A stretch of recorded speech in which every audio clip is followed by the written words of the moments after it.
Welcome back to the Double Leg. I'm one half of the show, Hey Jai Picks. The other half of the show, the Parlay. Joining me in to break down some UFC Atlantic City. But before we do that, we got to talk about the week last week, UFC Vegas 89. We absolutely smacked it on the Home of Fight Picks. If you don't know, we are now a part of the Home of Fight team. We are now going back to the original Double Leg YouTube channel. So that's where we'll be. I know a lot of people probably thought we went missing. We were on the Home of Fight YouTube channel for a while. Now we're going back to the Double Leg YouTube channel. So make sure you drop a subscription. We'll be here every week breaking down every single card. And of course, we got the bets. And you can get those on the Home of Fight Picks premium membership. The link is down in the description for that. I went up over 8 units. You went up over 5. Tell me about your bets. Yeah, man, I could not miss. It felt like, I missed Muhammad Usman, first fight of the night on the money line as the underdog. And when he lost that, I thought, oh, shit, here we go. This is going to be a bad night. But then I hit Julian Erosa. I hit Yusuf Zalal. I hit Jarno Aarons.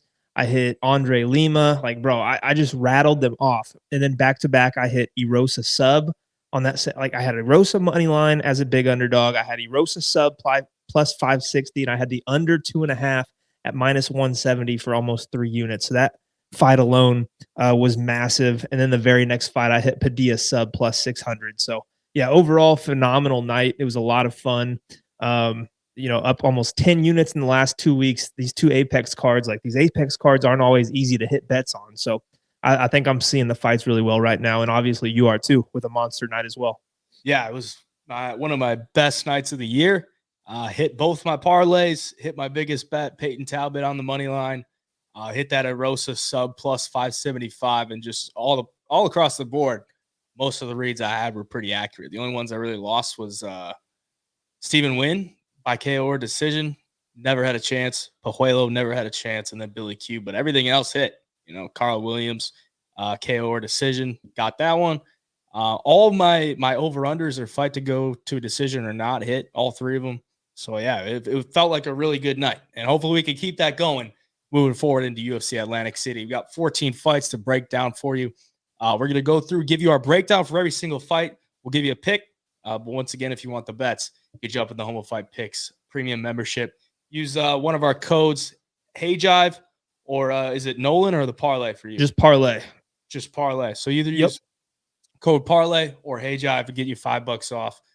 So you get $14.99 for this week alone. So make sure to do that, but let's get into it. Started with the first fight of the night. Angel Pacheco coming in as a big dog against Callan Loughran, who is making his sophomore outing here in the UFC. Pacheco making his debut.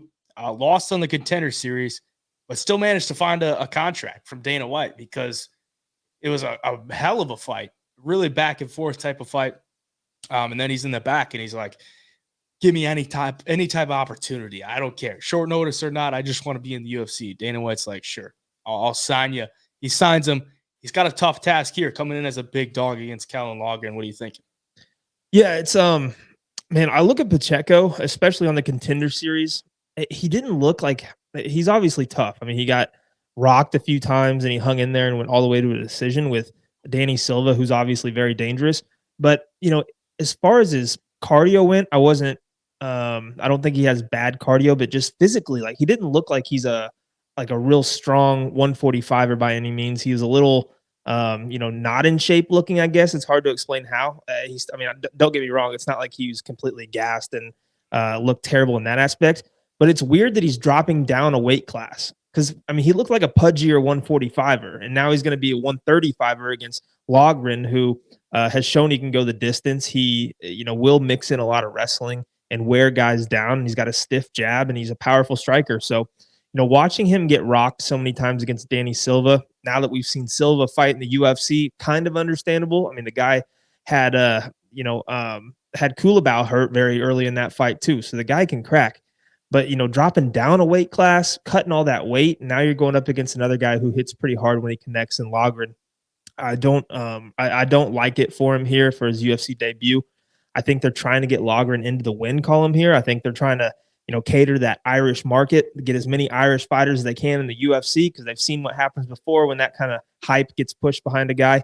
So yeah, overall, I think Loughran in his last fight just fought a guy who was a lot faster, who was a better striker and had good takedown defense. I don't necessarily see all that here with Angel Pacheco. I think he will engage in the brawl, in the war style of fight, but I think Callan Loughran has the tools to kind of mitigate that attack and take the fight to the ground if he needs to, chew up the front leg and land some big power shots. So not playing him at minus 370, that's for sure, but I will take him as my pick to win the fight. Yeah, I think it's a good move for Pacheco to go down. I mean, he's fought at 155 before, and at 5'8", like he's just going to be way undersized. I'm interested to see how he looks at 135 because I mean, he's probably gonna have to cut down and probably get close to killing himself to make 135. But maybe it's a smooth cut. We'll see on Friday with the weigh-ins. Got to keep an eye out for that.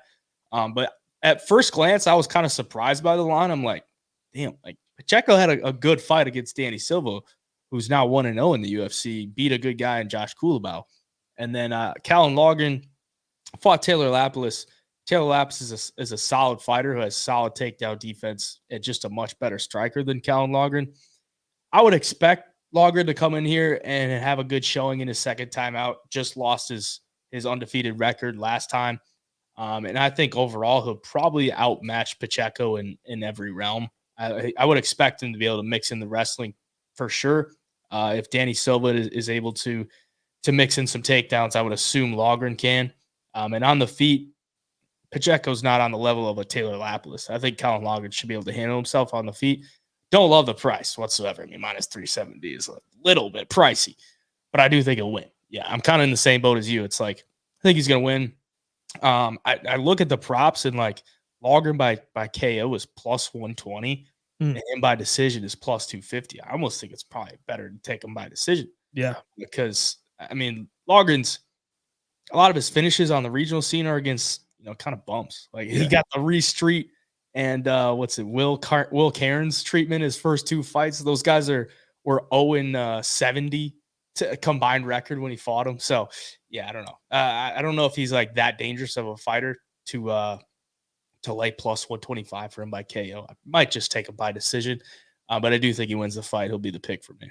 Yeah, I don't expect him to come out here and necessarily finish Pacheco. Like, if Danny Silva couldn't with some of the shots he was landing, Loughran's not a guy who throws a ton of volume at you to, land. He's going to throw big shots, but I feel like in this fight, he's going to look to get the win in any way possible. I think he's going to wrestle a lot. And when he gets guys to the ground, I don't think he's going to submit a ton of people. I think he's just going to grind out wins, land some ground and pound, and, call it a day, get your dub. So, yeah, fight to go the decision or Loughran by decision, probably a decent look. Yeah, if he does get him out, I think it's probably round 2 or 3. It's probably going to be a ground and pound type of finish, get him down and just trap him to a point where he can't get out and shots, and he's out of there. But, yeah, Loughran will be the pick. We move on. Andre Petroski taking on Jacob Malkoun. Malkoun coming in as the over 2-1 favorite over Petroski, who's going to be somewhat of a, the regional guy. He trains out of Philly, and this fight being in Atlantic City, he's probably going to have some fans on his side. What are you expecting in this one? I mean, 2 grapplers. One of them has shown great cardio, great pace in Malkoun, and on the Petroski side, strong grappler, but the gas tank has failed him at times. What do you think? Yeah, this one's tough a little bit because, stylistically, these guys match up pretty well, from an actual fight style. But yeah, you look at the cardio, Malkoun, obviously, he's shown that he can wrestle and land 9-10 takedowns in a fight and still have the cardio to win decisions and not gas out completely. We've seen Petroski looking pretty damn tired in there against guys like GM3. He only landed like 2 takedowns in that fight. It's not like he spent the whole entire fight grappling. Like there was a lot of strikes landed between the two in that fight for 2 grapplers. That was a split decision win, just got by by the skin of his teeth. Wellington Turman, he beat Nick Maximov. He submitted Hu Yazong and Michael Gilmore, who's, I don't think anybody holds in high regard. But I think as far as the jiu-jitsu goes and the danger level, I think Petroski is going to be more dangerous on the ground. He's got good jiu-jitsu, and I think Malkoun is going to be the guy who's going to be landing the takedowns. Like if I'm Petroski, even though you have that pedigree of grappling and your submission game, like I think you want this fight on the feet with Malkoun. I really do, because you're heavy-handed. You're going to have a reach advantage. You're a taller guy. So I think that's going to be, maybe the game plan, stuff the takedowns. If you get taken down, he's going to be looking for some kind of submissions off of his back and maybe try to reverse position.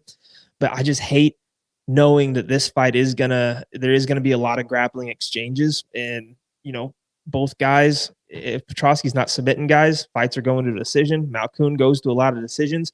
I just see Petroski getting tired later in the fight, and that's what's keeping me off taking him at like plus 165. Like if I knew he could stuff the takedowns and it was going to play out on the feet, I'd be very, very excited to hammer him at this price. But yeah, I just can't do it, man. I'm gonna pick Jacob Malkoun. I think he just kind of has his way with him once Petroski gets tired, and that's it. But again, not paying minus 215 on Malkoun here by any means. Yeah, if for Malkoun, it's like he racks up the takedowns, and some people might look at that and be like, "Yo, like, probably not the best grappler on top. Doesn't have like great top position if he can't hold guys down." But in this fight, I think it probably kind of comes to an advantage to him. Like if you don't want to like sit there and mess with Petroski on the ground because he does have some dangerous submissions. And if you can just chain wrestle Petroski, tire him out, then as the fight goes on, you're going to overcome it and you're going to wear him out. So I think Malkoun comes into it with that game plan. He's got to be cautious of round one. We saw Petroski get a round one sub against Nick Maximov. And early when they're, not sweaty, anything that you can snatch up, whether it's an anaconda or a guillotine or something like that from Malkoun that's going to be looking for takedowns, Petroski's going to be live. So maybe it's a better opportunity live to take Malkoun after round one because Petroski's gas tank is just it's going to fall off, whether it's late in the second into the third or if he makes it to the third. Eventually it's going to fall off. He is coming off a KO loss to Michel Pereira. Malkoun's not a dangerous striker, really. Does throw a decent amount of volume, but he's just going to look to rack up the takedowns. I want to go with Malkoun for the pick as well.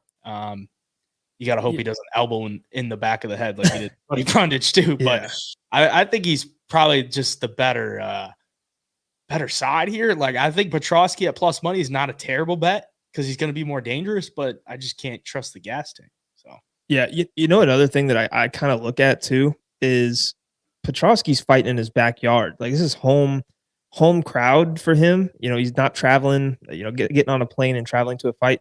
Malkoun's coming from Australia. Like that's a long flight, get adjusted and stuff. So I don't know, maybe the crowd plays into it a little bit for Andre and he gets a little more energy from that.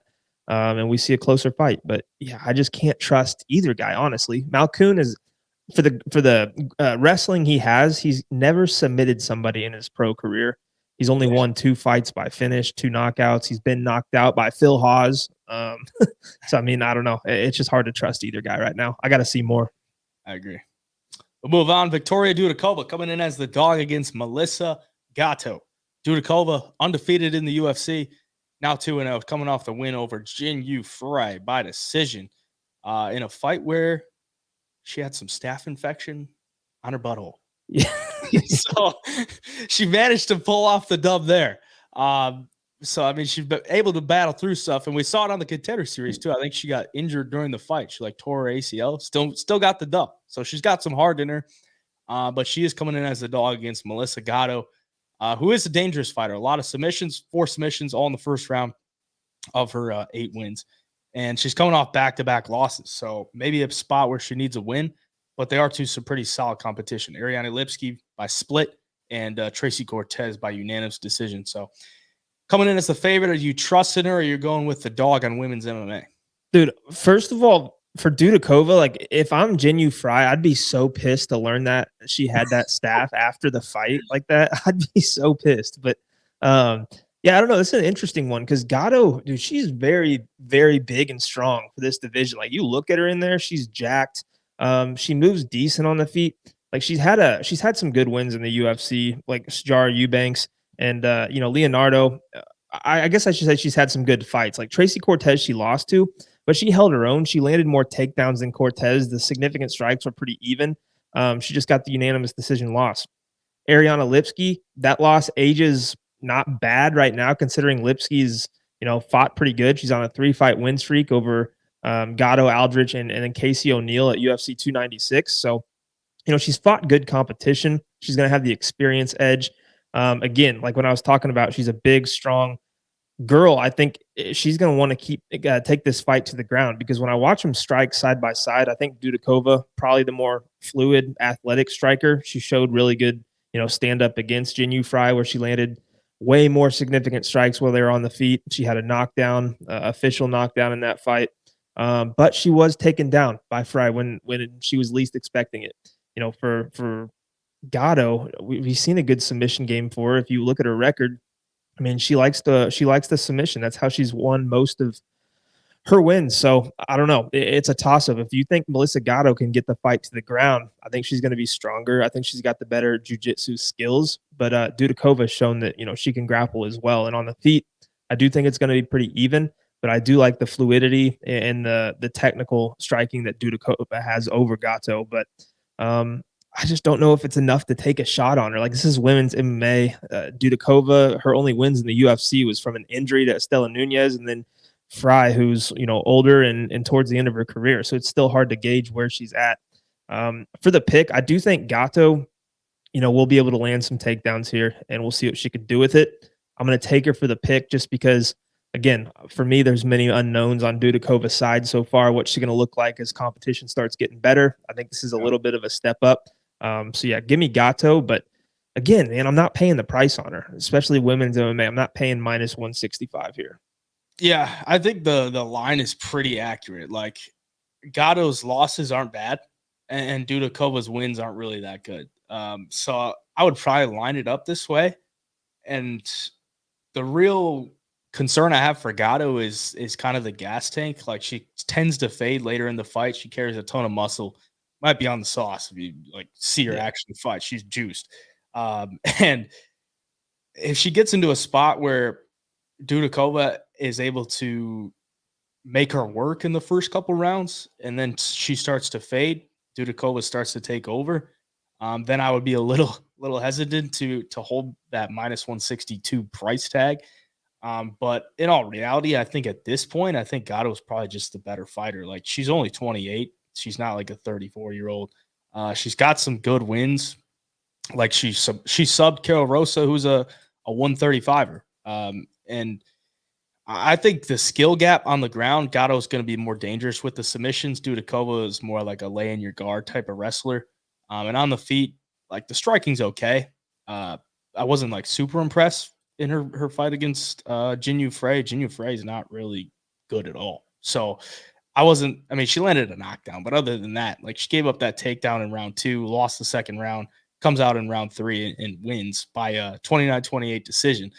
I think Gatto can mix in the wrestling, and on the feet, I don't think she's terrible. She's probably going to be on the level of Dudakova, maybe even a little more powerful, a little bit more dangerous. So I'm going to go with Gatto for the pick, but it is women's MMA, and Dudakova could probably just lay in her guard and win. So we will see, but Gatto will be the pick.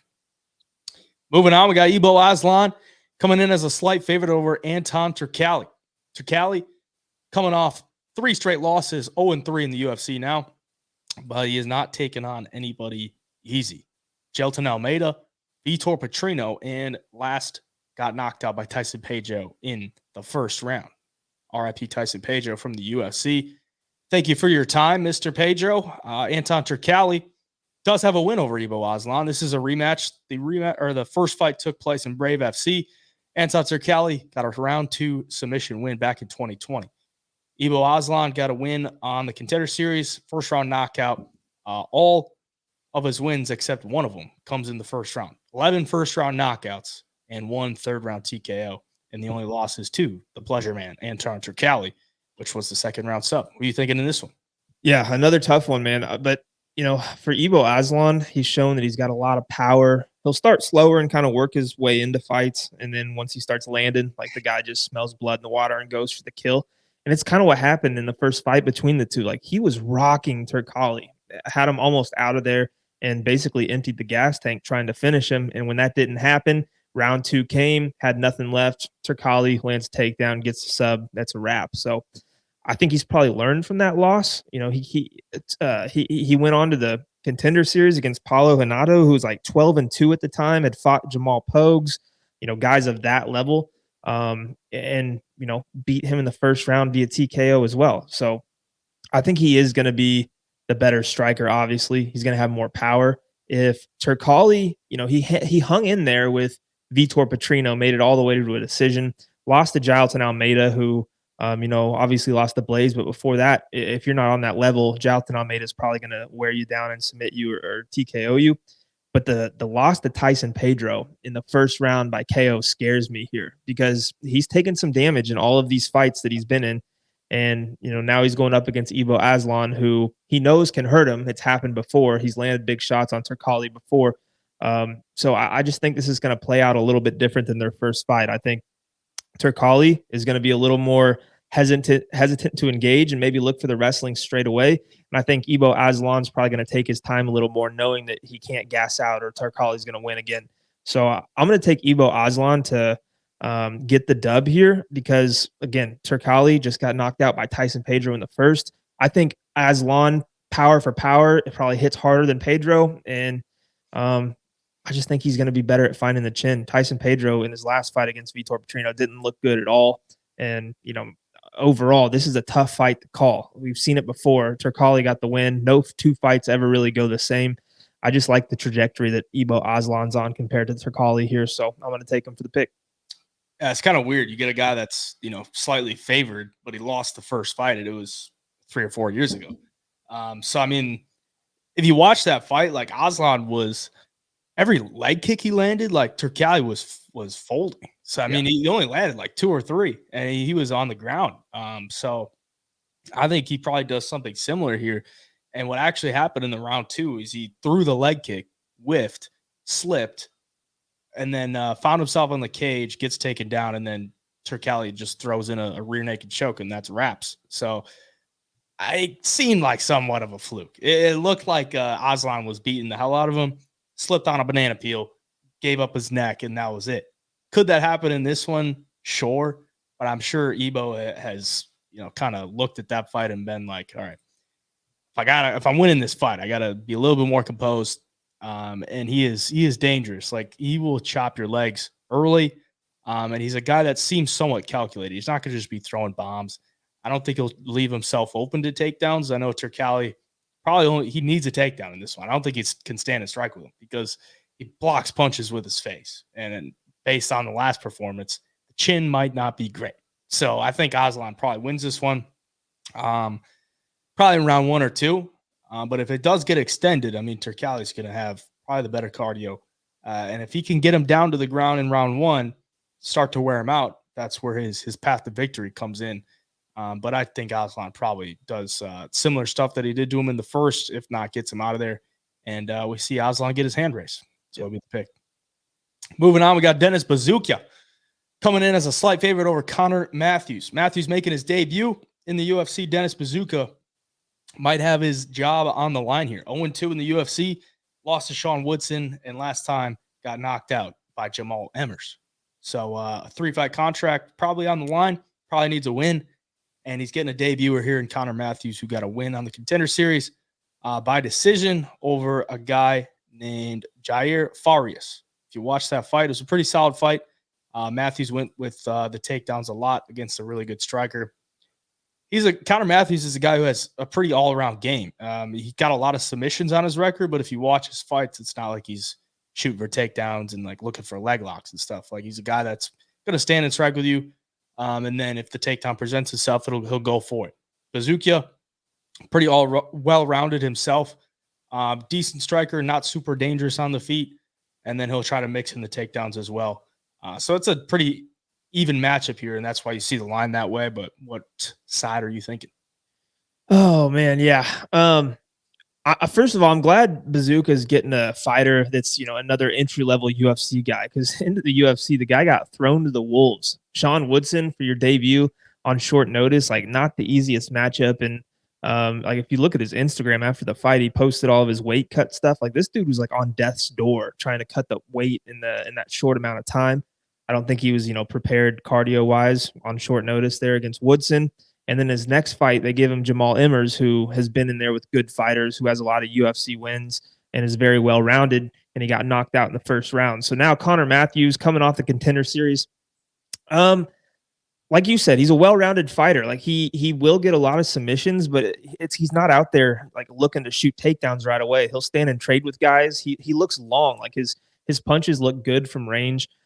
He's very solid there as well. I do watch the Contender Series fight with Francis Marshall, where he lost the first time on Contender Series.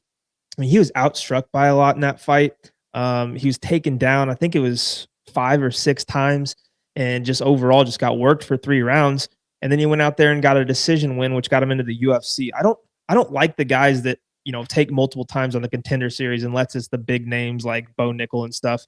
I didn't really rate Jair Farias as a great fighter that he fought on the Contender Series either. So, coming into this fight against Buzukja, I do think the line is pretty well placed. Buzukja has a little bit of experience now against very good UFC fighters. Connor Matthews making kind of a jump here against Buzukja. So I think Matthews, though, if he wants to win the fight, I think he should go for the takedowns early. Try to get this fight extended because we've seen him win some decisions. We've seen him in 3-round fights where he looks fine.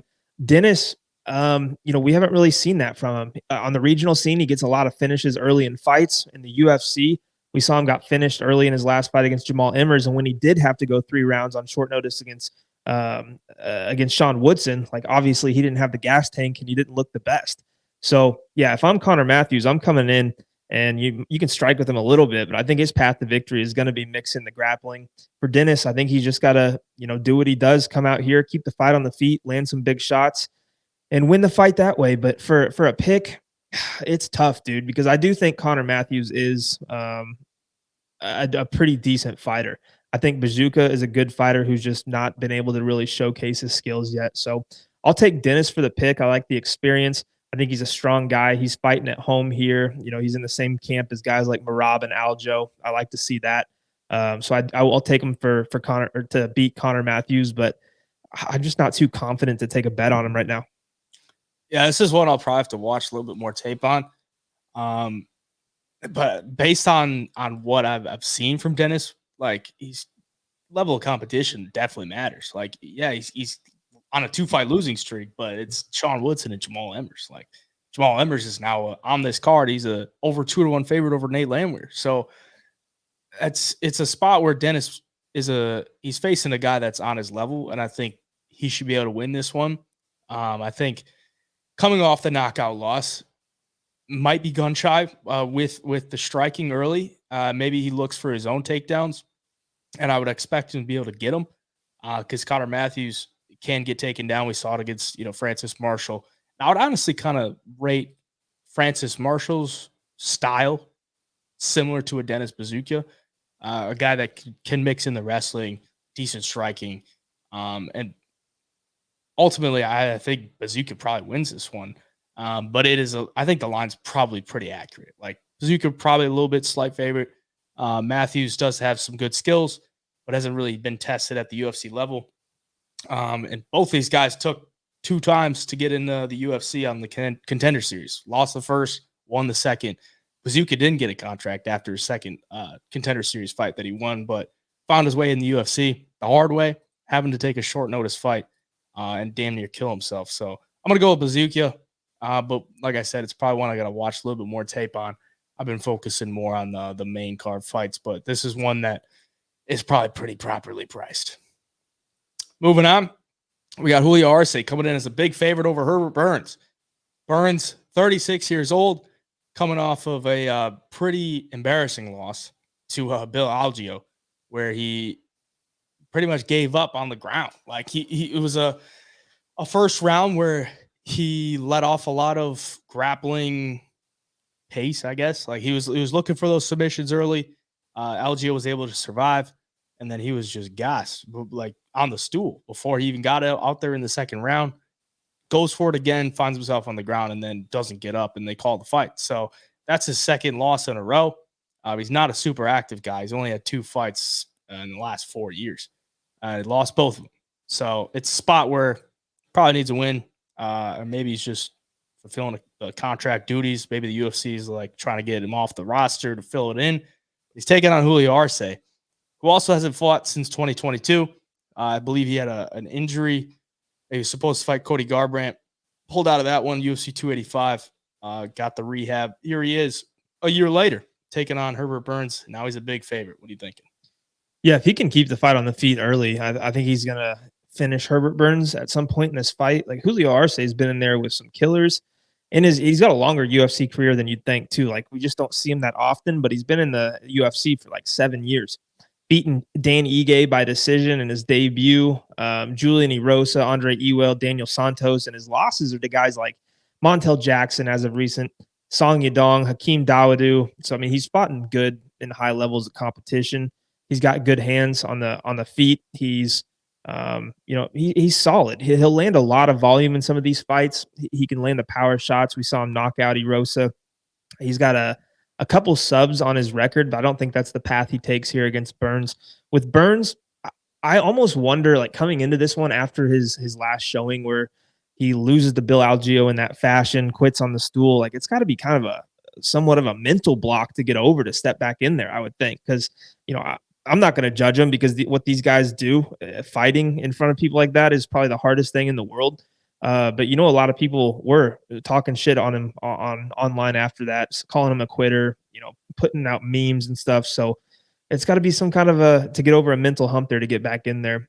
I do think he's dangerous though in the first round. Like he's shown it before. He submitted Derek Minner on the Contender Series in the first round. He knocked out Nate Landwehr in the first round in his debut, and he submitted Evan Dunham in the first round in the fight after that. So if he gets the fight to the ground while they're dry in the first round, he's going to be very live because he throws up these weird submissions. He can take your back. He can do it all different types of ways. But against hard hitters, we saw against Daniel Pineda, who's very tough and has heavy hands, gets knocked out in the second. We saw what happened with a guy like Bill Algeo, who has good volume.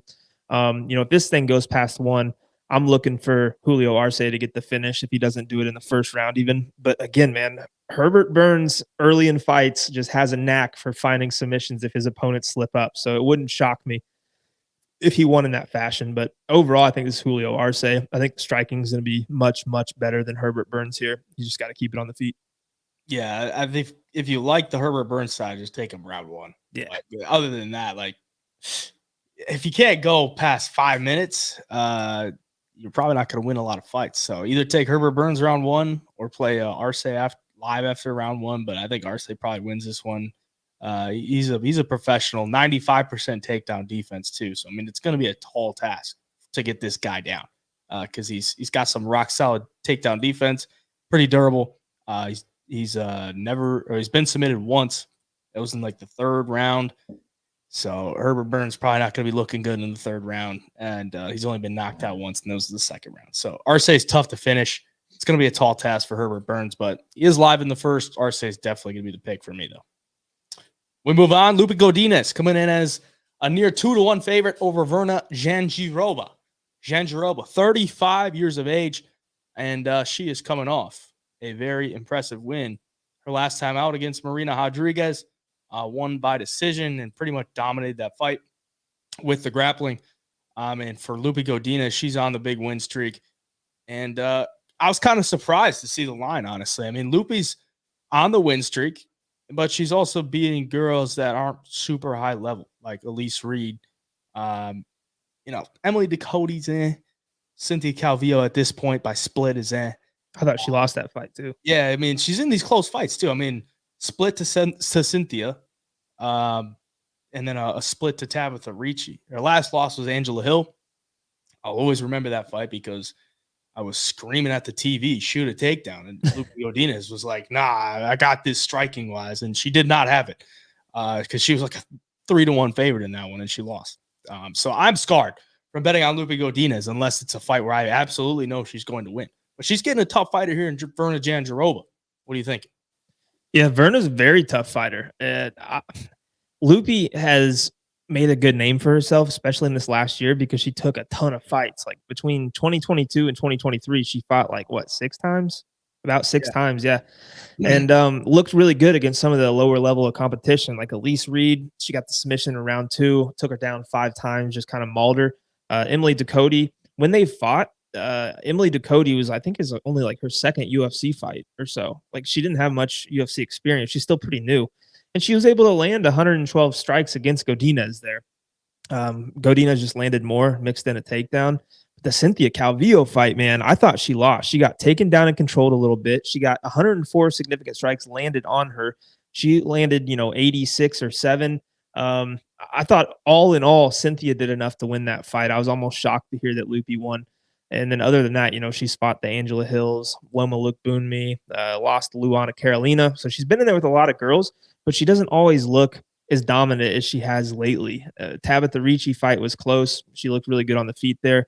But for Verna Jandiroba, man, she's kind of just surprises you at times. She won as an underdog against Madrina Rodriguez. She opened up at like plus 235 and closed, closer to even money, but won that fight. She had a good showing against Hebos where she had a knockdown in that fight, loses a close fight, loses to Mackenzie Dern, but everybody else she just has her way with.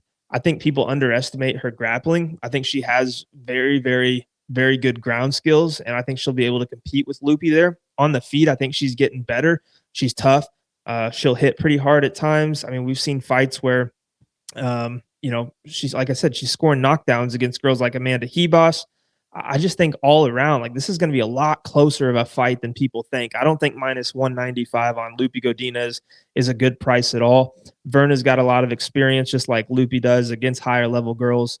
When you look at Verna's last 4 or 3 fights, it's Amanda Hebos, who just fought Rose Namajunas in a main event, Angela Hill, who's one of the most solid veterans, who's has 100 fights in the UFC, and Madrina Rodriguez, where she was a dog and was able to land 3 takedowns and do what she wanted on the ground. So I do think this is a very even fight.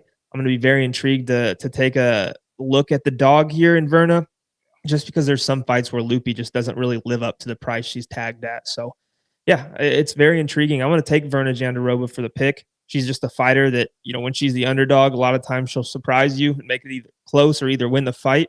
And I don't think it's any different here. Yeah, I think this should be closer to a pick 'em. Maybe Godinez like minus 130, minus 140, but I think this line is a little crazy. Like, I don't think Godinez's win streak really warrants her to be a 2-1 favorite over Verna Jandiroba, who's consistently fighting like some pretty good fighters, and she's picking up wins as well. So I think on the feet, Godinez is going to have the edge, but on the ground, it comes down to, can Verna Jandiroba keep her on the ground? I mean, I think she can take her down.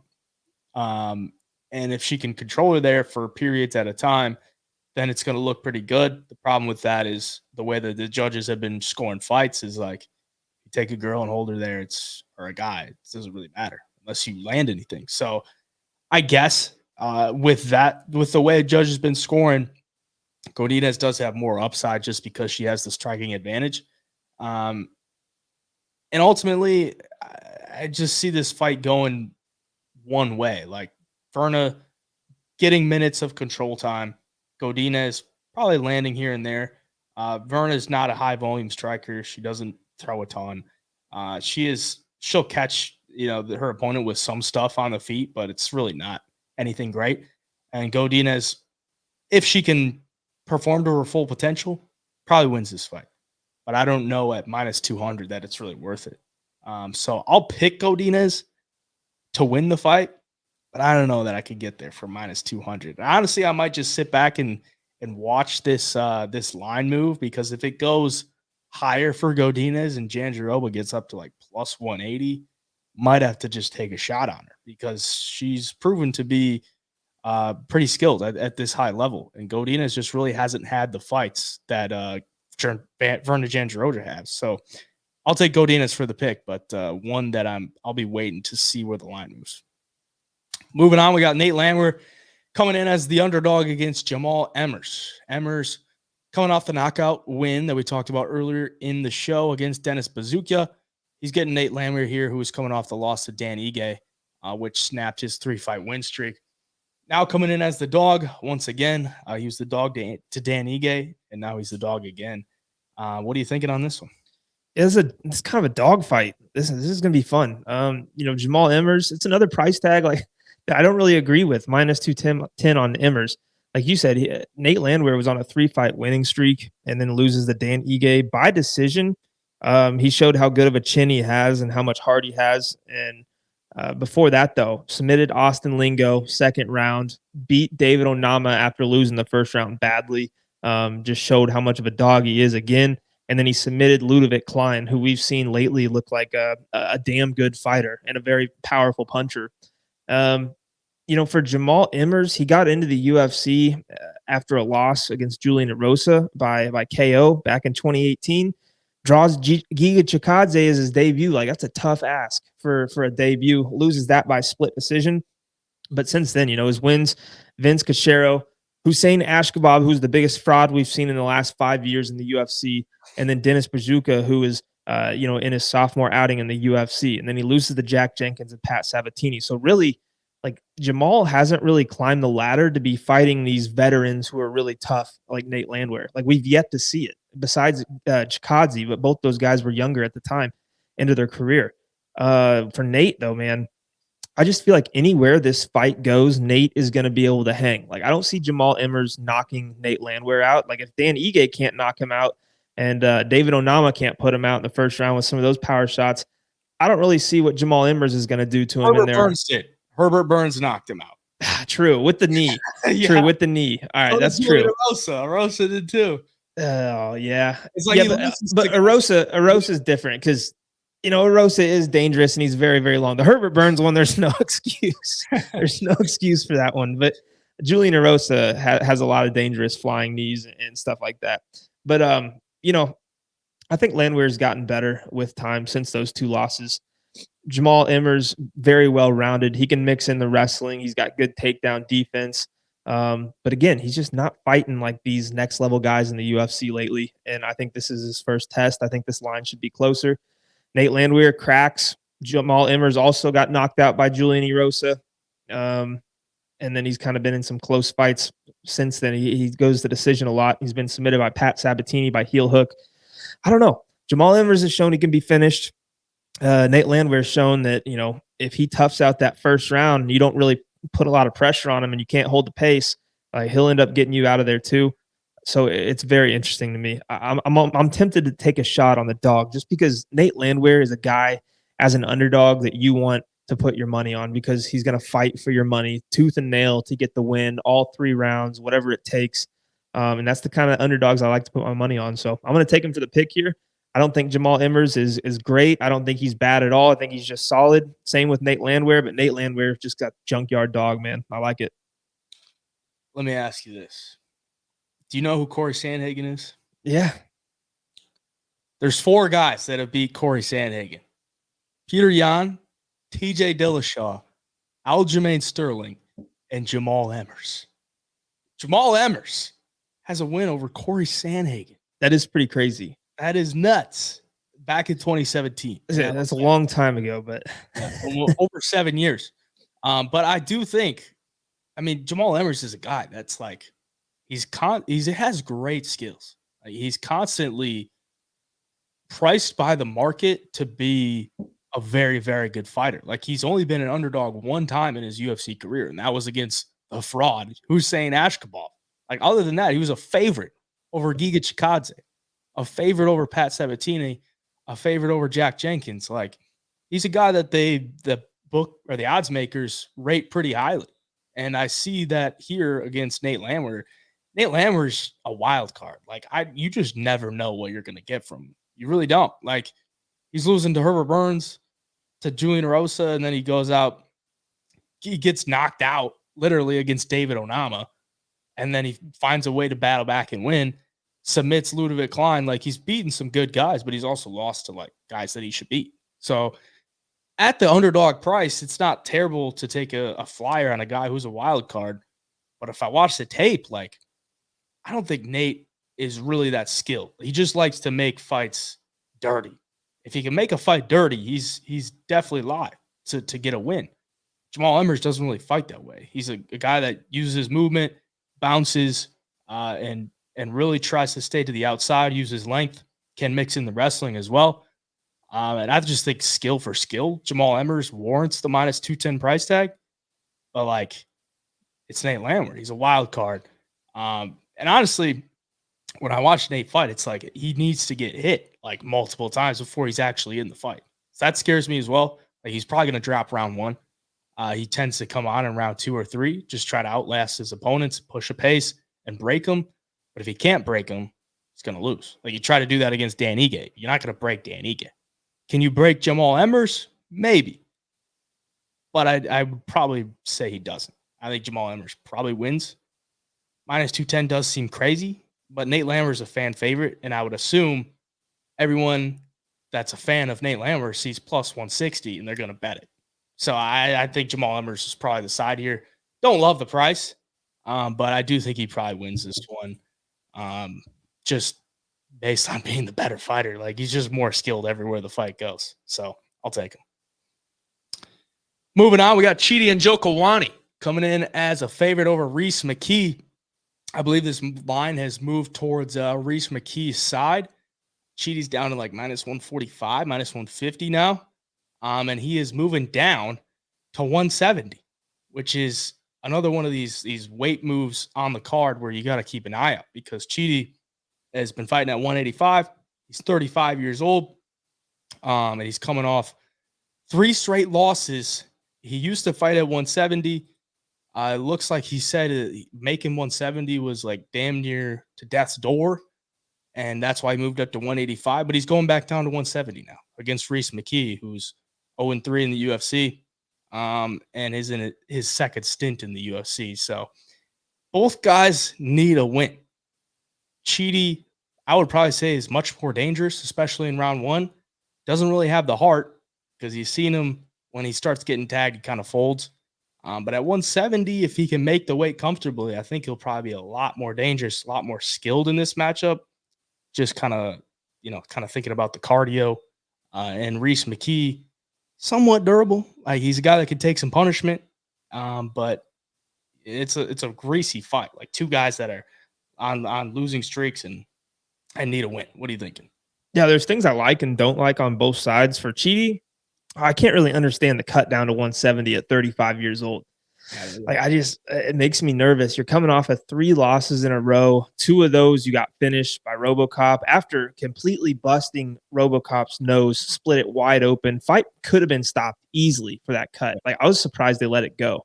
And then, all he has to do is hit that thing one more time, bust it open, and the ref would have stopped it. But he gets finished in the second round after a back and forth first. Loses to Albert Duraev. Duraev has that annoying style. Chidi's long. If you get to the legs, guys can take him down.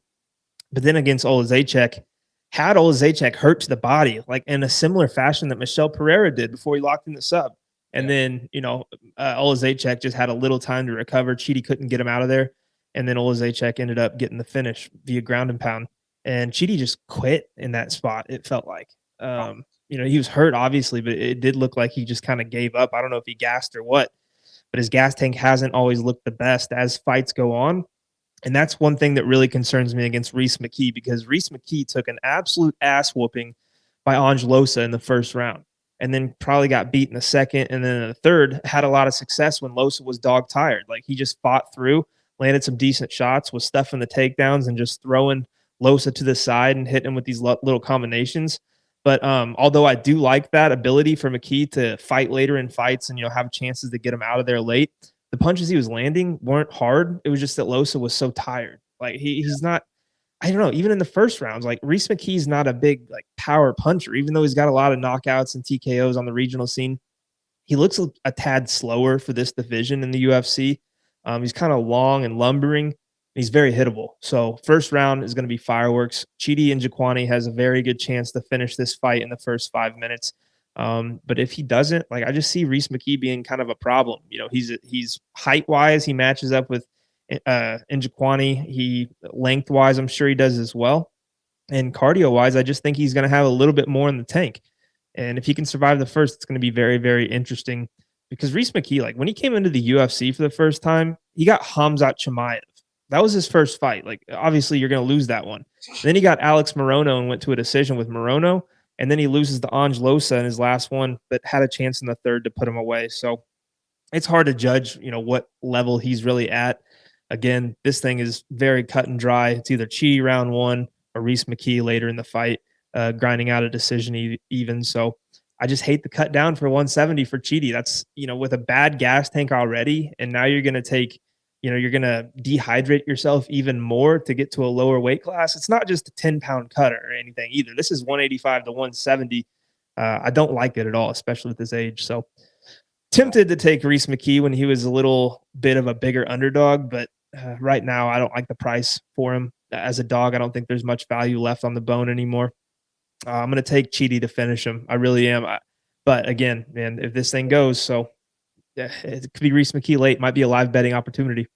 I almost wonder if like Chidi is making the cut to 170 because he like wasn't training that much like at 185, and he probably thought like his cardio wasn't that good, and he's like, all right, I need to get in better shape or something like that. I don't know, maybe, but like it's a very odd thing to move down to 170 at 35. On a 3-fight losing streak too, because it's not like he's undersized at 185. He's 6'3", 80-inch reach. So this one, I think skill for skill, Chidi's just way better. It just comes down to like, can his cardio hold up? Yeah. And I look at Reese Mckee too. It's like he's not good. Like Reese McKee's not good, and he's so easy to hit. I feel like Chidi should be able to get him out of there in round 1. But if he doesn't, then he's probably going to fall off a cliff. So I don't know. Maybe you just take Chidi round 1, play it after that. But yeah, Chidi's definitely the pick for me because I just think he's way better. But it's just the cardio is the question that we will all have, and definitely got to keep an eye on his weigh-in, because if he looks like he's just on death's door, then it might be one you want to lay off. But yeah, I'll take Chidi. Moving on, we got Bill Algeo coming in as a -220 favorite over Kyle Nelson. Kyle Nelson on a 2-fight winning streak. Never thought I'd say that, but he has managed to do it. And he pulled off an upset in both of them over Blake Builder and Fernando Padilla. Now trying to pull off another upset over Bill Algeo. Bill Algeo is the older fighter here, which seems crazy because he's not like super deep into his UFC career, but he seems like he should be the younger fighter here. I don't know, just based on looking at him, but he's older. And he's coming off 2 big wins, one over TJ Brown and one over Alexander Hernandez, which I would probably say is close to a career best performance. He looked pretty damn good against Alexander Hernandez. Landed a knockdown, landed over 100 significant strikes, landed a takedown, and won every single round. So coming into this one against Kyle Nelson, might be a little bit overpriced just based on his last performance. But Kyle's, overcome the odds his last 2 fights. So what are you thinking? Yeah, Kyle's it's weird because he was he came off of the draw with Doo Ho Choi, and before that he just had a really rough go of it in the UFC. And then Blake Builder. I think we all know now that Blake Builder is not the guy that we thought he was going to be. He hasn't looked good in the UFC, not at this level whatsoever. So surprisingly, like I wish I could go back in time and lay the house on Kyle Nelson in that fight, and I would have if we knew what we know now. Fernando Padilla, that's a good win because Fernando Padilla showed in his last fight he's got very good grappling. His hands, he's very technical, and he's very accurate with his shots. He'll land those uppercuts and hooks, and Kyle Nelson was kind of able to eat them and land more volume in that fight. But Bill Algeo is just a completely different style than both of those guys. Bill Algeo kind of has that long striking, similar to Fernando Padilla, but he's quicker and he's got a lot more volume than Padilla does. And then his grappling, I think, is a lot better than a guy like Blake Builder. Bill Algeo has shown that if he gets taken down or he gets you on the ground, he's very dangerous. He can lock in the subs. And on the feet, I just think there's going to be such a volume gap between the two that even if Kyle Nelson lands some good shots, it's just going to be overshadowed from Bill Algeo chewing up the leg, landing 5-punch combinations, kind of bull rushing forward and doing that the whole entire fight. I don't really like Kyle Nelson even at this price. I do think Bill Algeo is way more skilled in all aspects of the fight here. I think Kyle's a tough guy. He's good when he's moving forward and walking guys down. I don't think Bill Algeo really gives him that opportunity here. I think guys like Bill who are constantly throwing something are kind of Kyle Nelson's kryptonite. He can't really sit down on his punches and pick those big shots to land. I think Bill Algeo's pace and pressure is just going to be too much. I don't know if he finishes him here because Kyle Nelson's very tough, but I do think Bill Algeo gets this one done. Yeah, I like watching film on this one. I'm trying to find a way where I'm like, what am I missing on Kyle Nelson that he keeps coming through as a dog? And like, I don't know. I mean, for a path to victory on this one for Kyle Nelson is just kind of like make it dirty, make it slow down the pace, throw him up against the cage, mix in some wrestling, because Bill Algeo has a 56% takedown defense. Like, he can be taken down. And if Kyle Nelson can get him down and hold him there for minutes at a time, maybe he could squeak out a decision. I don't think he finishes him. Bill Algeo's, fairly durable. He's got good movement on the feet too. I think that's really where the opportunity is going to come for Bill, is like stay to the outside. He's kind of got a wide, uses his length pretty well, wide stance, uses his kicks. He should be able to dance around the bigger cage too in a live arena. And I think he should probably get a win, probably by decision. Lands a lot of significant strikes and probably just out volumes him to a win. So once again, I'm going against Kyle Nelson as a dog, and I'm a little scared if I'm being honest. I'm a little scared because like he's just finding a way to win these fights. But yeah, I think Bill Algeo is probably better in almost every facet. Maybe the offensive wrestling you give to Kyle Nelson, but Bill Algeo has good submissions on the ground as well. So maybe you can make him work out of it and get back to his feet if he does get taken down. But yeah, I think it's probably Bill. I mean, if Bill had a suspect chin, I'd be more inclined to take a shot on Kyle. But Bill's just shown he's so tough too. Yeah. It's gonna be tough for Kyle to finish this fight, and with the volume edge, it's just gonna be tough for him to win a decision too, in my opinion. I agree. Moving on, we got Nursultan Ruziboev coming in as a sizable favorite over Cedriques Dumas. Nursultan 1-0 in the UFC, and you see the record there, 33-8. Got a lot of pro fights on his record, but there's not a lot of tape out there to look at. Probably, I've only been able to find like 3 or 4 fights, and one of them was in the UFC, and it lasted like a minute and 30 seconds. So not a lot of tape on him. He's going to be dangerous in round 1. What is it? 24 finishes in the first round. Most of that could probably be chalked up to fighting complete bumps. But he did finish a UFC level guy in Bruno Ferreira in the first round. So he is dangerous. Cedriques Dumas on a 2-fight win streak. He's now 2-1 in the UFC, coming off of wins over Abu Zaitar and Cody Brundage, both by decision. What do you think on this one? Yeah, this is it is tough because, like you said, it's very hard to find Ruziboev's fights, and makes you wonder, what kind of organizations he was fighting for back in the day to get all of these fights and all of these wins.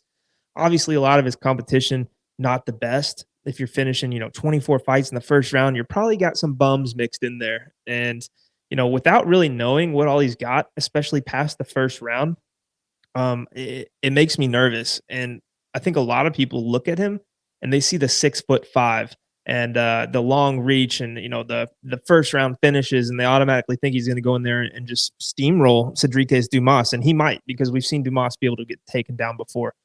But at the same time, it's just like jury's still out for me. Yeah, he's got the last name that makes him seem like he's this unstoppable wrestler and grappler, and he's a big imposing figure, and he knocked out Bruno Ferreira for his first pro MMA loss for Bruno very quickly in that fight. But he gets a lot of his work done on the ground. He's very long. He can sink in the hooks with the legs and then work for submissions from there. I expect him to look for takedowns against Dumas, because Dumas he's got some good kicks. He's got a little bit of power in his hands. He gets a little wild as fights go on, but he's also shown that he can get taken down. And I think that's going to be a big key in this fight, because Ruziboev, he's got some knockouts on the feet, but you can just tell that he wants this fight on the ground. He wants to look for the grappling and submissions. And man, I know Dumas is 2-1 in the UFC, but his 2 wins are Cody Brundage and Abu Zaitar, not the best levels of competition. And for me, the jury is still out on Ruziboev. So makes it very tough. I am going to say that Nursultan is the truth. A lot of experience, and Dumas still is kind of raw, a little bit green, still working his way to get to be a more technical fighter. I think maybe he's taken the right steps. He's kind of looked a little bit more composed each fight out there. But if guys like Josh Fremd are taking you down and submitting you, I don't know why Nursultan Ruziboev won't do the same thing, if I'm being honest here.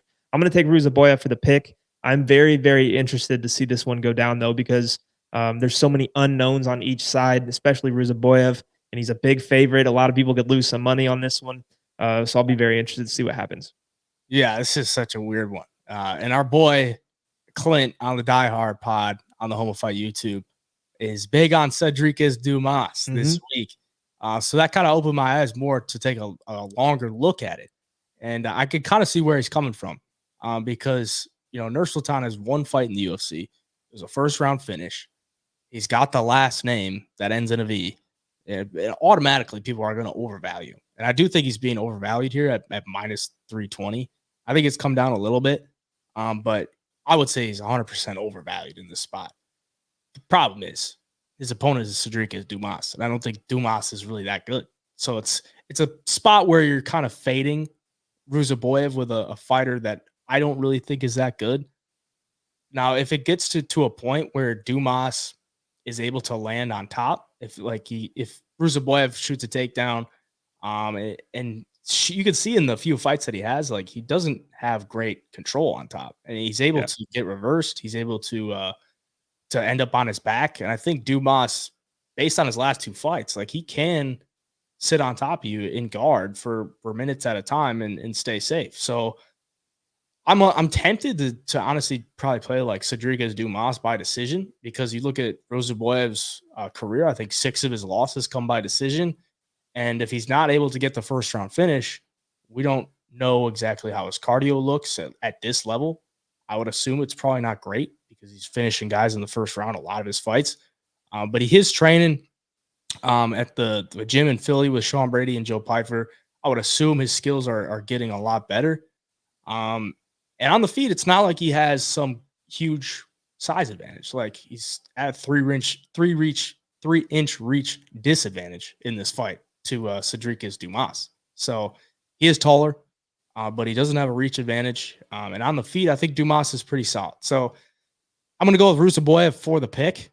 I know I just made a bunch of arguments against him, because I'm just trying to see the other side of, like, why someone would take Dumas. Right. And the arguments are there. It's just, I just don't think Dumas is that good. I think Ruziboev does have a higher ceiling, at least. He'll be the pick, but I don't know that I'd touch, minus 320. Yeah, I'd probably just take him round 1 and try to figure it out after that. Because if he is the truth, he probably gets him out of there in round 1. And like you said, if Josh Frem can submit you, do the things he did to you, then it doesn't take too much of a fighter to do the same things. So I'll take Ruziboev for the pick, but it is a greasy one that I'm interested to see how it plays out. I think Ruziboev's either going to look like the truth, or he's going to be a big fraud check here. I don't think there's any in between. I think it's either he comes out here and puts it on Dumas from the bell, gets a early second round finish, or he gasses out and Dumas, sits in his guard, beats him up on the ground a little bit, and we do see a 5-unit banger cash for our boy Clint. So I agree. Yeah, I'm probably staying away from a lot on this fight, but it's maybe the fight of the week for me. Yeah, I'm very interested to see it. We move on. Chris Weidman coming in as a plus 215 dog over Bruno Silva. Silva is coming in here off of the loss to Shariput Magomedov, where he got a bunch of takedowns, but still lost the fight and just didn't land anything. He was actually getting a lot of damage done to him from the top position. Chris Weidman coming off the loss to Brad Tavares, his return fight, where he got beat up but showed a lot of heart. He is nearing 40 years of age, but he's still Chris Weidman. He showed in his last fight. He still got the dog in him, still got the willingness to be in there, take some shots, and keep coming forward. Coming in as the dog, you think he could pull it off? I actually do think he can pull it off here. It's not going to be easy. Obviously, Bruno Silva can crack, especially early in fights. But, Bruno Silva in his last fight against Shariput Magomedov, people are, saying like, oh, he went all the way to a decision, didn't get knocked out. He was going to get knocked out if he didn't land the takedowns. I mean, he was on his way to getting there. He was getting rocked, was very hurt. And then Brendan Allen, he landed some good shots early, like Bruno Silva normally does, but he takes one big one and he starts to wilt a little bit. Brendan Allen gets the knockdown, and ultimately, once the fight goes to the ground, Brendan Allen's very good and got the submission. He did beat Brad Tavares in the first round by knockout, Brad Tavares just beat Chris Weidman, if you like MMA math, but I think that was an early stoppage. I think Brad Tavares was still there. He deserved to go a little bit longer, but that was, Bruno Silva's only win in his last 5 fights. So it's not like he's on a tear by any means. Kind of gassed out against Gerald Meerschaert and got knocked down by Gerald Meerschaert, which is not a good look at all, and then finished in round 3. So I don't like seeing that kind of stuff. And you're going to go against Weidman, who against Tavares obviously got his leg chewed off. But dude, he was fighting like a junkyard dog, didn't stop trying to end the fight all the way into the bell on one leg. I don't think Bruno Silva's got the leg kicks or the speed really that Brad Tavares had to really damage up the legs like he did. So I think if Chris Weidman can get in on a single leg or a double leg and get the fight to the ground one time early in the fight, it's going to give him confidence. It's going to take a little bit of energy out of Bruno Silva. And Chris Weidman is one of the better wrestlers, in the last, I don't know, especially when he got to the UFC. He's been a very, very high level wrestler. So if he can come in with that game plan and he can find success early with the takedowns, he's going to have a very, very good chance to win this fight on the scorecards or late finish. Bruno Silva's had decent takedown defense, but he's outside of like Brendan Allen and GM3. He's not really fighting guys that want to take him down as much as of late. So I think he is. There is a case that Weidman can have success with the wrestling here. On the feet, he's heavy-handed. He's just not as fast anymore. If he can't get the takedowns, he loses. If he does, he wins. And at plus 215, man, in his hometown against a guy who's 1-4 in his last 5, like, I'm so tempted to put a unit on it. Maybe just a unit, half unit, just to be rooting for him because I do think there's a path there. But I'm interested to see what you got to say because it's a tough one. This minus 290 on Bruno Silva, that's another thing that I look at and I'm just like, yeah, there's no way I could ever play that. Yeah, but it's 41-year-old Chris Weidman too. So yeah, it's one where like I don't like Bruno Silva as a 3-1 favorite because like the last time we saw him as a 3-1 favorite was Drew Mearshart. Yeah, and he looked terrible. So it's not like you can put a lot of trust in him as a big favorite to get it done. And I hate to say this, but probably like part of me thinks like everyone's coming into this one like Chris Weidman showed he had that dog in him last time, and like that he's still got that willingness to be there. And I know I said it at the beginning, but this faith in Chris Weidman, and maybe he believes it himself, and then he just goes out there and gets starched round 1. Like I feel like that could be coming. It could happen. You got to look at like the skill matchup, and I don't know if I can really rate like Weidman wrestling wise of like what he once was. Like you're never going to be the same fighter that you once were, but at the same time, it's like Bruno Silva doesn't really take much to get this guy down and submit him. Like he's been submitted like 6 or 7 times. And Weidman doesn't have like a shit ton of submissions on his record, but he's got the skills. Yeah. He's only got 4 submissions in his entire pro record, but he's got the skills. And I think there is the path to victory there, but I just don't know if Bruno Silva doesn't catch him before that happens. And it's not like Chris Weidman at 40 is going to have a granite chin. It's not like Brad Tavares is some big heavy hitter. So at the same time, I'm kind of thinking like Silva probably knocks him out. So I'm going to take Silva for the pick, but I don't know about the price tag. I will go back to wrestling with Weidman for just a second. In the Tavares fight, on one leg, he got in on some takedowns that the 99% of the other, like he lands 99% of those takedowns. It's just Brad Tavares has maybe the best takedown defense of all time. I mean, Brad Tavares was like leaning, he was under the hips, like he had it locked in, and Tavares somehow just didn't go down. I think in those situations here, like if Chris Weidman gets into those positions against Bruno Silva, he will take him down. But again, like you said, you just got to stay away from the big right hand early because Silva's shown he can put guys out very, very quickly. Weidman, 39 years old, older, taking a lot of damage, could definitely get put out here too. But if he doesn't, man, I'm telling you, I think Weidman can wrestle him up a little bit. Yeah, it's an interesting one. We'll move on to the co-main event. Vicente Luque coming in as a slight favorite over Joaquin Buckley. I believe this line is now a pick'em. And Luque was supposed to fight Sean Brady on this card. Sean Brady says he couldn't fight. He wouldn't be healthy enough. So in steps Joaquin Buckley. Big chance for Joaquin Buckley to crack into the rankings here. And the odds makers see it pretty even. What are you thinking? Yeah, Buckley's kind of been drawn a tough card in his UFC career. I mean, early on, he was getting a lot of good wins, had the loss to Alessio Chirico knockout, which, it wasn't a great look. But then his only other losses are Chris Curtis and Nasruddin Imavov, who are 2 tough stylistic matchups for him because they're going to land some volume. They're both fast, and Chris Curtis is a great boxer. So to have a boxing style with a little bit of wrestling and going against those guys is tough. And then he knocks out Andre Fiallo, who everybody knocks out. And then he beats Alex Morono, who just looked a little slower, and Buckley looked really good. But he's coming in against Luque. Oh man, Luque is still kind of a puzzle to figure out since that Jeff Neal loss. Like everybody thinks he had the brain damage and now his chin's gone, but he went in against Dos Anjos, ate some shots, wrestled Dos Anjos up for 5 rounds, yeah, and landed a lot of good shots himself and almost looked back to Vicente Luque form. But I do think people forget how dangerous Luque was before fighting like Bilal Muhammad, like submitting Michael Chiesa, submitting Tyron Woodley, knocking out Randy Brown, knocking out Nico Price, went over Mike Perry. Like the guy has been in there with the top level guys. He's finished a lot of high level guys.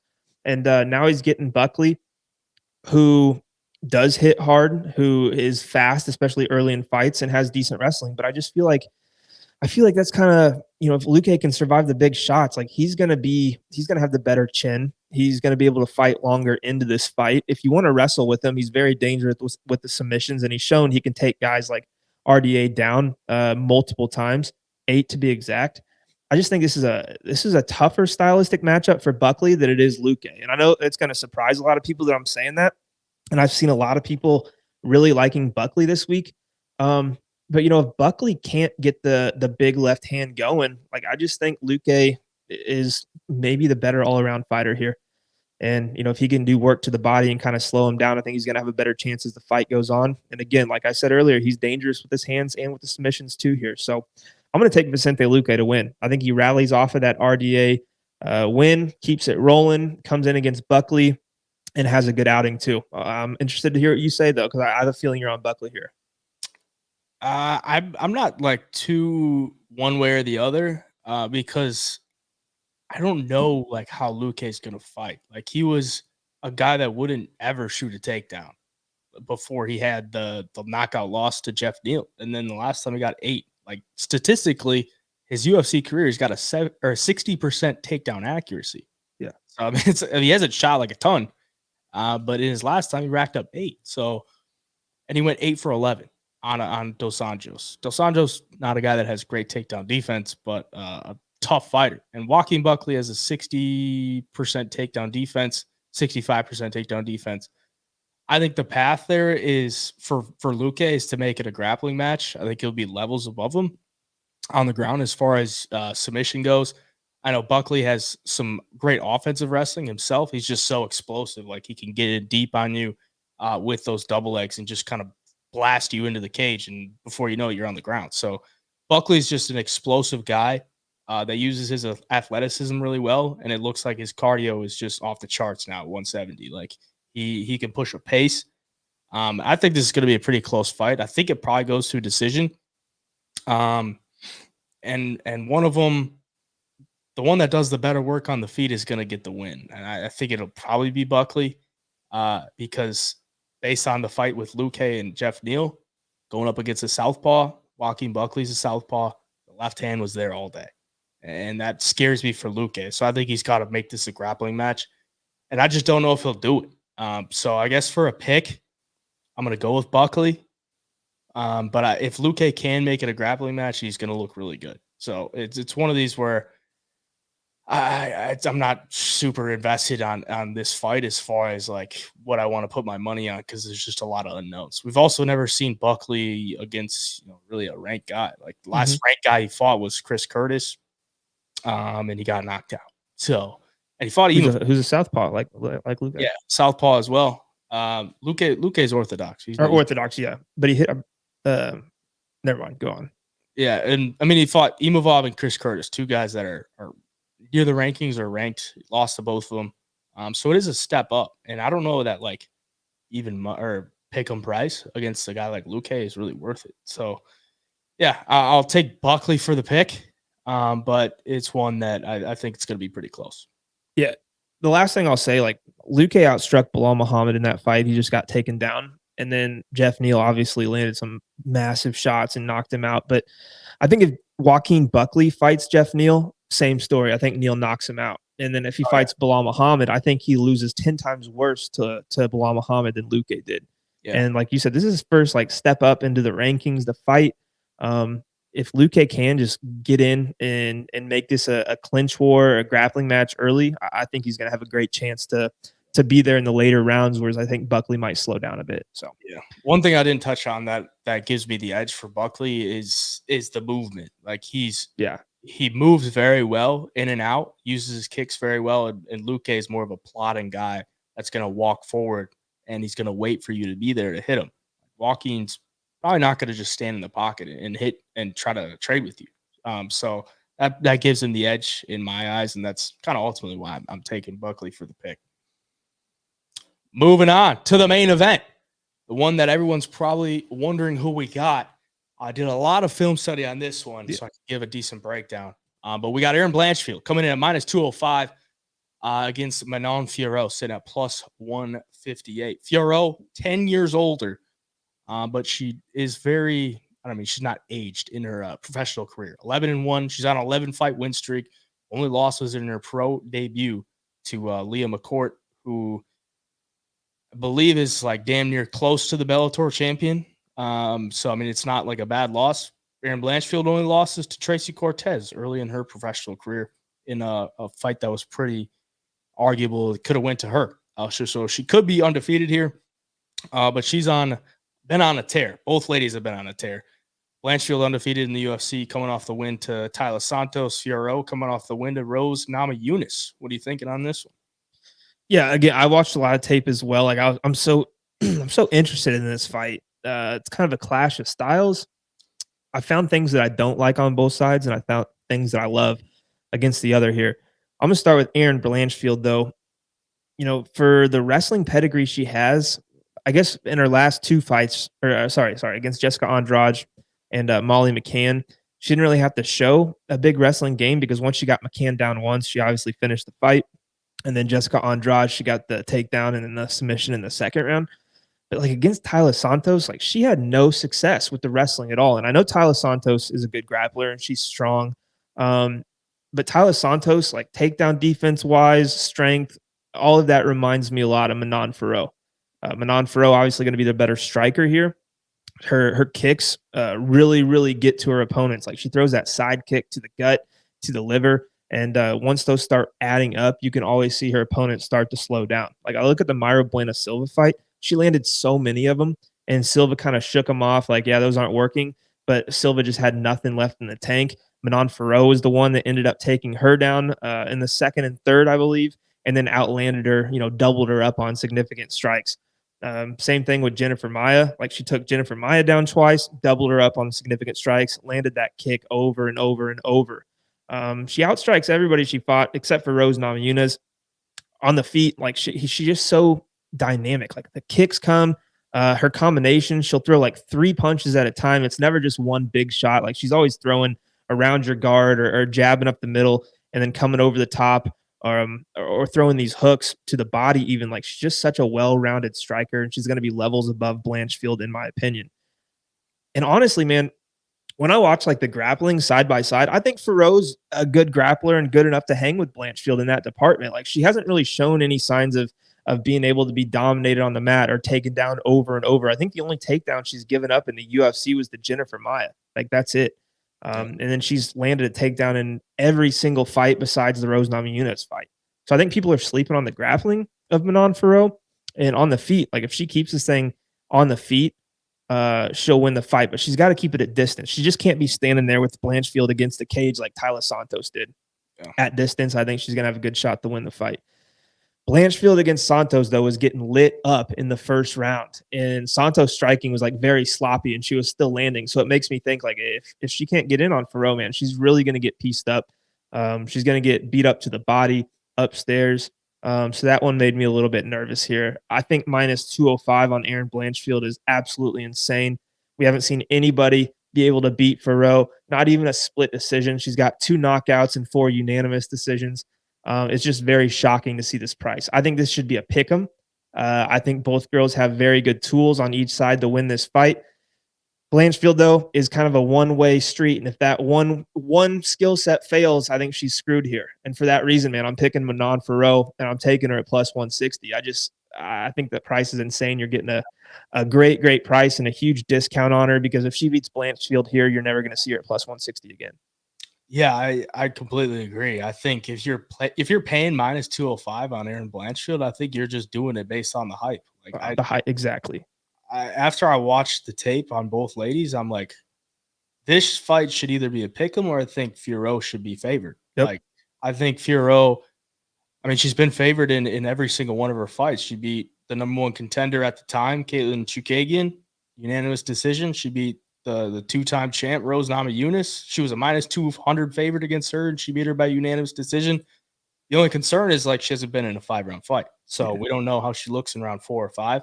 But the same thing for Erin Blanchfield. Like, she was in a 5-round fight, but she finished her in the second round. So we don't know how she looks either. I would probably give the cardio edge to Erin Blanchfield just based on the pace that she's been able to show. And in the third round, she usually looks better than her opponent. And Fiorot sometimes tends to, I don't want to say slow down, but either just coast because she's up 2 rounds and doesn't want to give anything too crazy. But she does tend to lay off the gas pedal a little bit. But in the film that I watched, it's like Erin Blanchfield is a plodding striker. Like, she's just going to try to walk you down, throw her jab out there, throw a lot of kicks, literally just try to throw a lot at you. Kind of just like disguise some stuff so she can get in on the takedowns. And Fiorot, very bouncy, uses her movement better than I've seen a lot. Like, probably one of the best women's fighters that I've seen use her movement. Like, she's very sideways. She's very hard to hit. And she uses her lead hand with that lead hook. She just swipes it across and she's out. Like, you can't hit her. She's a southpaw going to get up against an orthodox fighter here. And she's just going to be swinging that lead hook and getting off to the side to where Blanchfield has no chance of landing that right hand. It's just going to be very hard to track down. And Blanchfield, it's just going to be hard for her to find any sort of clean entries on a takedown.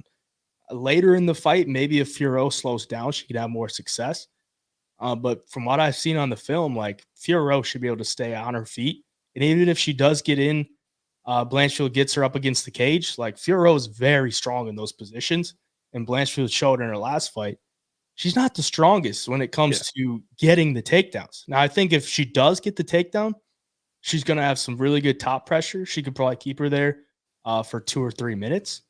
And she's very dangerous in those positions too. Like, we saw her get the takedown on Andrade, gets the submission, gets the takedown on McCann, gets the submission, gets a ground pound, gets a submission.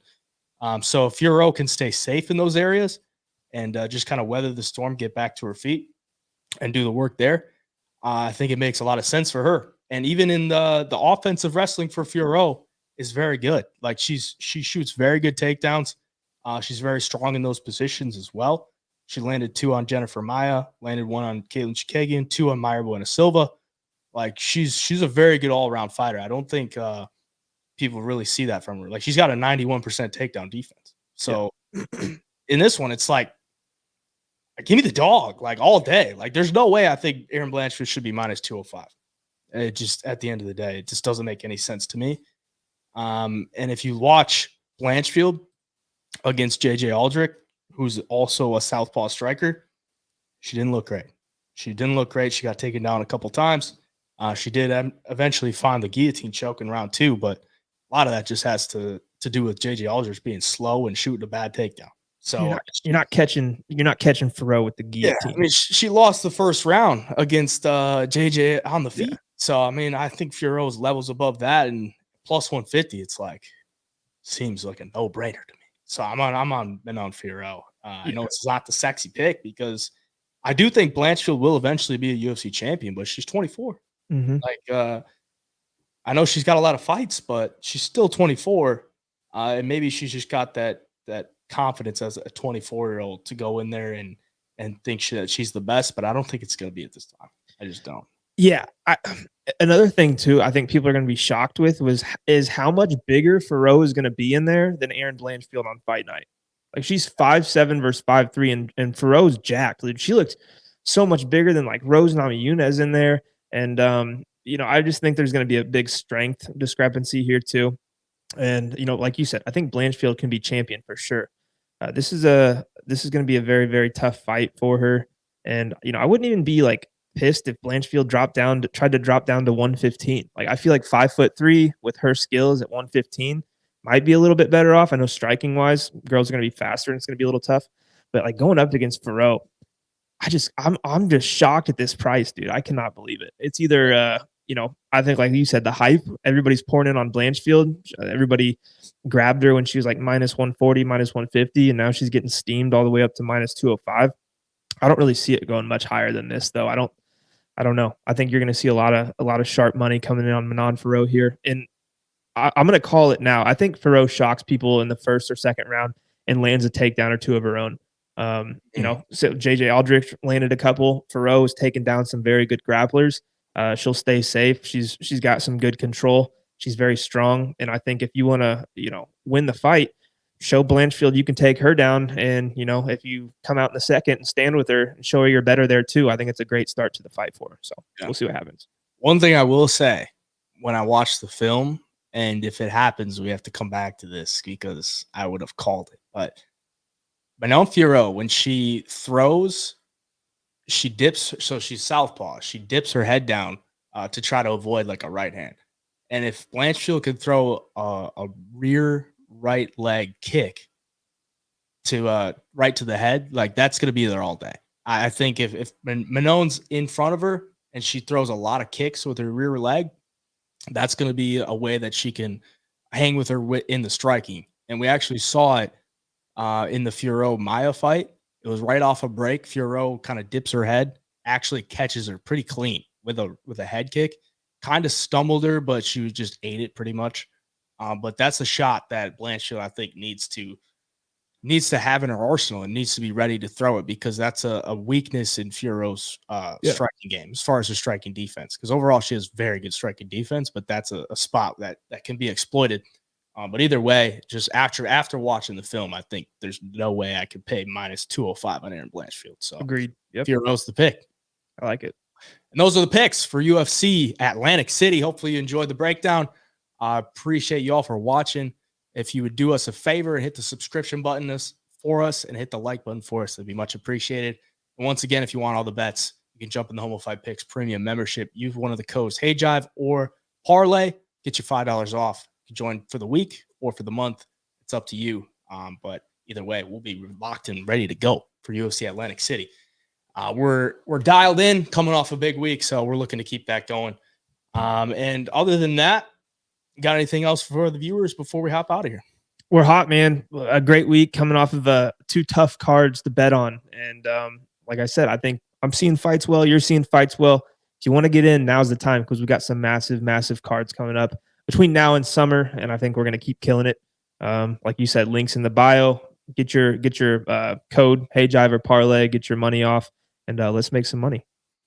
Appreciate y'all. And at HeyJive Picks on the medias for me, you can follow the Homo Fight Picks page as well on IG. It's just Homo Fight Picks. Where can they find you? All social media is at the Parlay MMA. Till next time, the Double Leg signing out.